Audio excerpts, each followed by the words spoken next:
Hey everybody, and welcome to this week's episode of mindWATCH. I am Dan Katz. And I am Thomas Scholl. We're very excited that you are with us today on this New Year's Eve day. So Thomas, how was your week? It's going pretty good. Was able to, safely see some of the fam this year for the holidays. Was really nice to see everybody, be around people who you love, which also, sort of like boosted my mental health this week, in addition to all the meditations I've been doing on mindful me, etc. So yeah, pretty good week, I would say. I will say that I agree. I've had some good meditations, especially this week. I think having the week off of work was nice. Also, we've also, in Florida, we don't really have, seasons. It's usually just, hot all the time. So there's, a 3 or 4 week period in November, December-ish, where it gets nice and chilly. We have a couple cold fronts. I think that also boosts my mood a little bit too. Just enjoying going outside and actually wearing a sweater for once. I have to agree, especially on my morning runs. It's been nice that it's been, I was able to one day actually wear sweatpants and a sweatshirt because it was so cold. It was awesome. It's great. And we've been able to have the windows open, which has been nice. And that, I think you're right. The nature is always such an incredible mood lifter, and I think that people tend to forget about nature and forget about nature's healing energies. Yeah, and this sounds weird, but also when you're breathing in through your nose and out through your mouth when you're outside, when it's that beautiful outside, it just feels super nice. So true. It's super cleansing, you know what I mean? Really cleansing. It is. I think there's been some really good, meditative walks and meditative runs this week, which has just been so nice. Maybe that's something we could do on mindful me. Maybe we can think of a mindful walk or that's a good idea. Something like that. I didn't even think of that before. Look at me thinking of ideas on the fly. Look at you doing things. Mindful walking. I like that. Mindful exercise.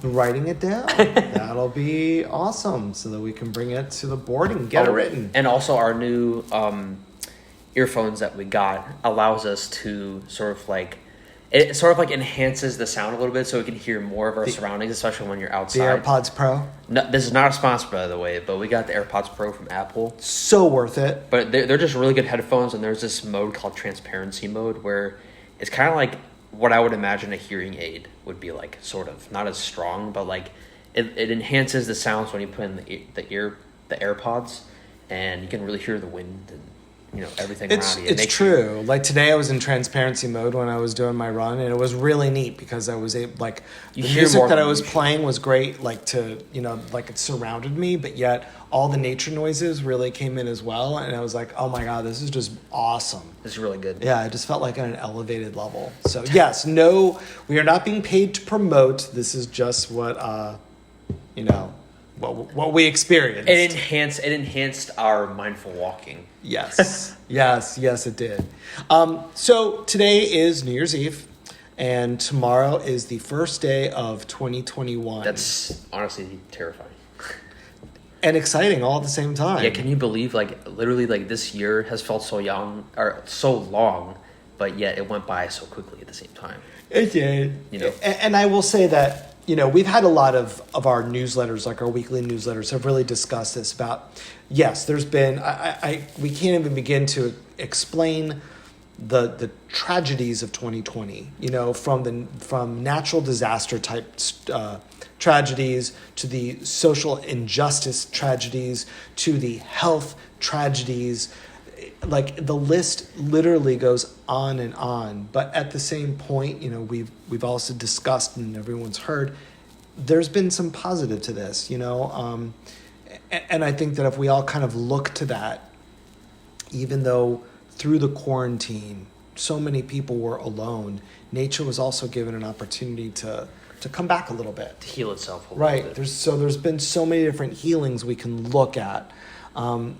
The ability to slow down and take measure of our lives, and I think that that's kind of what we wanted to discuss on this podcast is when we talk to people, the thing that they say that they're most grateful for was that they could slow their life down and was forced to, right? We're not, so many office buildings were closed and people were working from home, and that gives you an opportunity to wake up and maybe do some exercising or meditating before work. Being in your home that's not as stressful because it's not all the office sounds around you and it's not all the people around you to raise anxiety levels. And people were said that they've never felt such a slow pace in their life, and they started to make changes. We did, right? We were working out every day. Start to build a routine. Right. We were working out every day. We were flawless on our meditations on a daily basis. You know, we had family time and connective time. There was no TV at dinner. It was really, right? Now, the goal becomes, once life returns to normal, of keeping those healthy changes. Yeah. So how do we look at 2021 and saying there's a lot of hope on the horizon? Hopefully this vaccine will do its thing and we'll all be able to relive life and as we did in 2019. Yeah, and hopefully, you know, life will start to go back to normal as the virus starts to go away and more people, you know, develop immunity and things like that. And it's safer to go out in restaurants and, you know, wherever you want to go, the movie theaters or... But the key is, how do we sustain the changes in our life that we made during quarantine? Like, for instance, all right, as my day job is a teacher, so teaching from home from March to October was a blessing, right? Because I was able to work out every single morning. By the time school was done, I'm already at home. I was able to go right into meditation, and able to cook healthier, right? We were doing a lot more anabolic cooking. We were very nutritious in what we were eating and how we were preparing our foods. Because we were already at home, we were able to do a lot of mindful eating by talking and really chewing our food and really allowing the senses to kind of take over and enjoy those meals. Yeah, every weekend we would plan our meals for the week. And that also took a lot of anxiety away of like every day, instead of every day having to figure out what you're eating for that day. Because that will just be like, oh, you know, I'll just get like Chipotle or I'll just do this. I'll just take out or whatever. It just takes a lot of the stress away in terms of your diet if you plan out what you're going to eat. And that's something I'm very grateful that we've kept. But since I've been back to work, I will say that I am definitely meditating every day. But I will say that my workouts haven't been, because I've got to get to school so early. Mm-hmm. And by the time I'm done with school and get home, even though I'm not doing the amount of activities at school that I normally would do, because we can't, right? Mm-hmm. Because of COVID. So it's not like I can do club meetings and all the other stuff. I get home and I might have a nighttime function for school that I've got to do via computer. Or by the time I get home and start dinner, all of a sudden I'm like, and do my meditation, I'm like, oh gosh, I forgot to work out, right? So how do we go into 2021 and be successful with our changes? And I am definitely not one to make New Year's resolutions, because I don't want to resolve to do something different. You're setting yourself up for disaster. It's like sort of like repeated every single year. I remember every single year I'm like, oh, starting the new year, I'm going to get fit, this and that. And I do well for a couple months, and then I fall off. It's like the same exact pattern. So trying to find a way to sustain that, you know, throughout my lifetime. Right. And I think that as we move forward into 2021, and hopefully we do get life back to normal, or to the way things were, as far as being able to be in a gathering more than, 10 people, exactly. As far as being able to go to a movie and go to a restaurant, go to a theme park, go to a concert. I miss the movie theaters. I do. So much. But how do we, as we start to bring some what we would call 2019 normality back into our lives, how do we keep the positive changes we were able to look at in 2020? Because I will tell you, from like March to October, I felt awesome. Me too. I mean, between the workouts outside, between the daily walks and runs, I had some pretty good between the outside. Intense meditations. I mean, I was going through like 45 minutes a day of meditating. I remember, pretty sure one time I astral projected. I like had such a great meditation. Right? I was like, whoa. And so how do we bring that in? Because I'll be honest, I have not been as successful since October of having to physically go back into school, I have not been as successful as I was when we were at home. So what are some suggestions that you might have that we can bring this awesome balance of 2019 and 2020? So I think one thing that I would suggest, so let's say, because for me as well, I also have a busy schedule now, because for the first like 5 or 6 months or so of quarantine, I was just kind of at home, and I was doing what you were doing, and I was working out, meditating, because I had time to do that. And at some point I was like, all right, let me just find like a 9-to-5 job just so I can, make some money. And I got that job in August, so it's been about 4 months or so. And it's been taking up a lot of my time, and it's really exhausting because I've been getting a lot of hours, and my job is to push the shopping carts. So that in of itself is a workout. So I've been thinking of this myself on how I can bring those positive changes that I made before I had a job to now and carry it into the new year. And let's say you're super busy all day, you don't really have that much time to work out. I would say for you, instead of I would just say make some small changes for that particular day if you can't fit in anything. So for example, let's say instead of taking the elevator up to your classroom, take the stairs. Which I do. Things like that. Small adjustments like that, even if you can't fit in a full workout, 5 minutes is better than nothing. Taking the stairs is better than taking the elevator. Small adjustments that you can do to sort of implement it in your day and still be active and keep your goals and things like that. And I would also say, which I think I'm also going to do, because I get my schedule in advance. I know not everybody does, but I'm actually going to plan out when I'm going to do meditations, when I'm going to do my workouts, etc., just so I know what I'm doing throughout the week instead of that day trying to figure out when I'm going to try and fit it in. Those are just 2 suggestions that I have. I think... Oh, sorry. Good. Jaw pain? Yeah, sorry. Yeah. Okay. So I think the scheduling aspect is something that I find very intriguing, because I'm not someone who does very well with a schedule, because I'll start it. I'll have my plan book, or I'll put it on my phone, and I'm like, this is great, right? You put everything down from 9 to 9:30 I do this, and 9:30 to 10 I do this. And I think that my brain, because I'm not really a left brain or a right brain, I'm a true whole brain. Mm-hmm. I think that I have the same way. Yeah. So I think it's good, but then it's not good. But I like the aspect of scheduling. And I think for me, the ultimate for our listeners, the ultimate thing would be to use your phone or use a planner. Yes. And literally schedule your day out. I wake up, I meditate from here to here, I work out from here to here, I eat breakfast from here to here, I go to work from here to here. If you are able to be that detail oriented, that is by far, I think, the best advice of making sure that your routines that you want, your ultimate routine, that you're really able to stay true to. I think for those of us that don't necessarily do as well with that, I think building a routine. So, I know that, for instance, I've got to start physical therapy on my shoulder, or every Tuesday I'm at acupuncture. I know that that's scheduled. I know Tuesday at 4:00, I'm in acupuncture. I don't even need to look at my phone. It's just an everyday thing, an every Tuesday thing. So I think if you start to build a routine like that, where you just know that, all right, I'm going to meditate. I will meditate every day from 5:00 to 5:30 in the morning, when I have to go to school.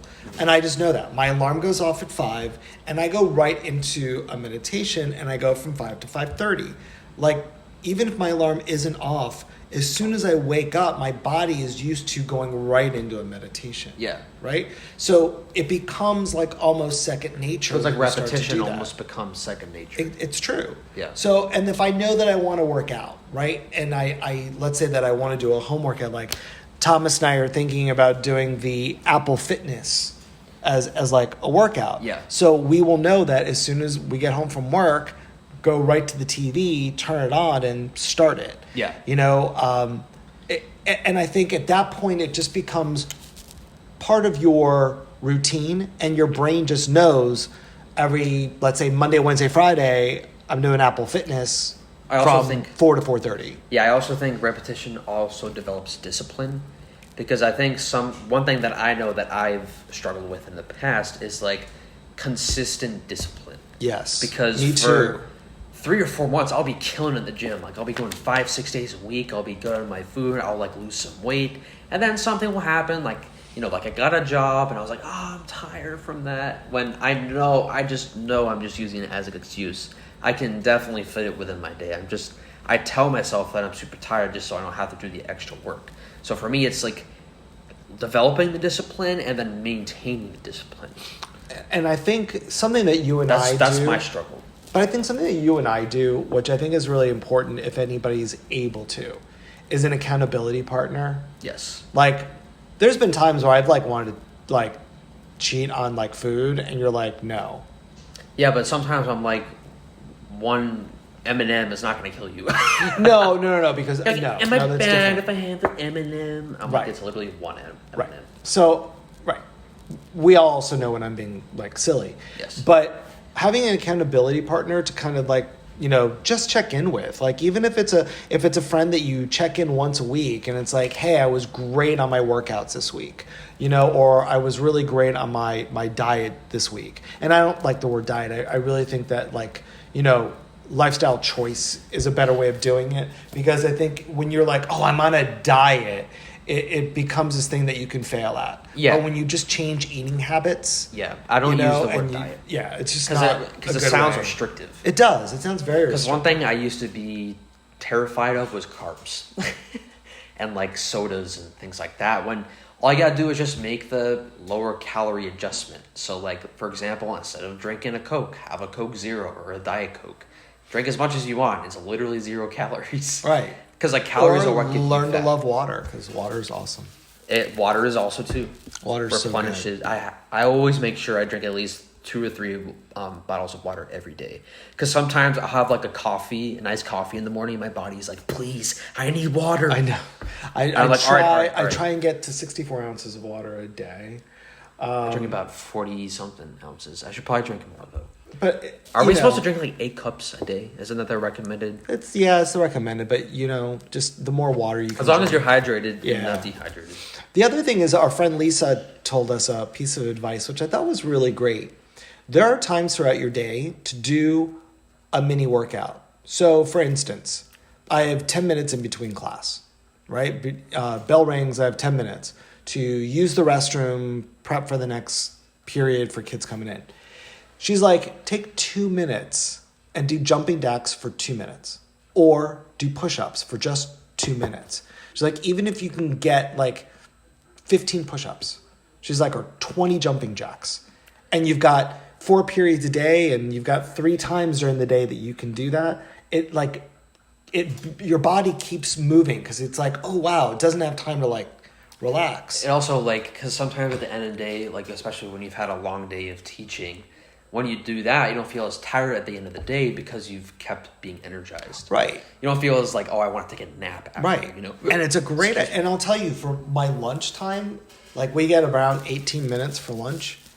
I literally have done, which has been awesome, 10-minute meditation, which you could even use school tools on mindfulme.org, mindful with 2 L's, which are 3-minute breathing exercises, or a 4 or 5 minute, mindful Everyone movement. Has 3 minutes. Right. Or a 4-minute mindful movement. Everyone right? has 3 minutes. Exactly. And little things like that are awesome. And I will literally take 10 minutes of my 18 minutes and just breathe.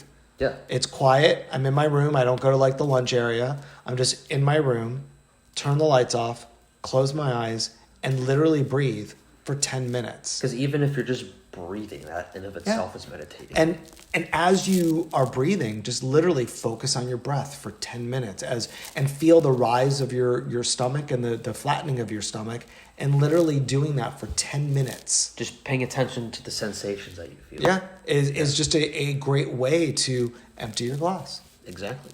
So as 2021 rolls in, everybody, we are just very excited for all the positive things that the new year is anticipated to bring. We're very grateful to you. 2020 also brought something very good and very positive. It was the start of Mindful Me. Yes. So we are so grateful to be with you. We are so grateful to do the work that we do.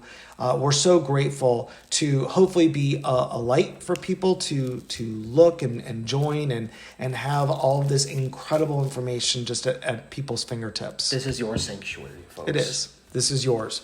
So please like, subscribe, let us know some of the topics you'd like us to dig into. We look so forward to our next podcast, which will be in January of 2021. On January 1st of 2021, we have Thomas actually will be bringing us a bonus meditation to bring in the new year. I promise it will be awesome. Thomas is so good at what he does. I try. You are amazing. I love your meditations. So we look forward to seeing you then, to our events that we have planned for 2021. And as the pandemic starts to slow, we look forward to doing some live and in-person summits. So we look forward to that day coming soon. Yep. Have a happy and healthy new year, everybody. Happy New Year, everybody. Thanks a lot. Thank you.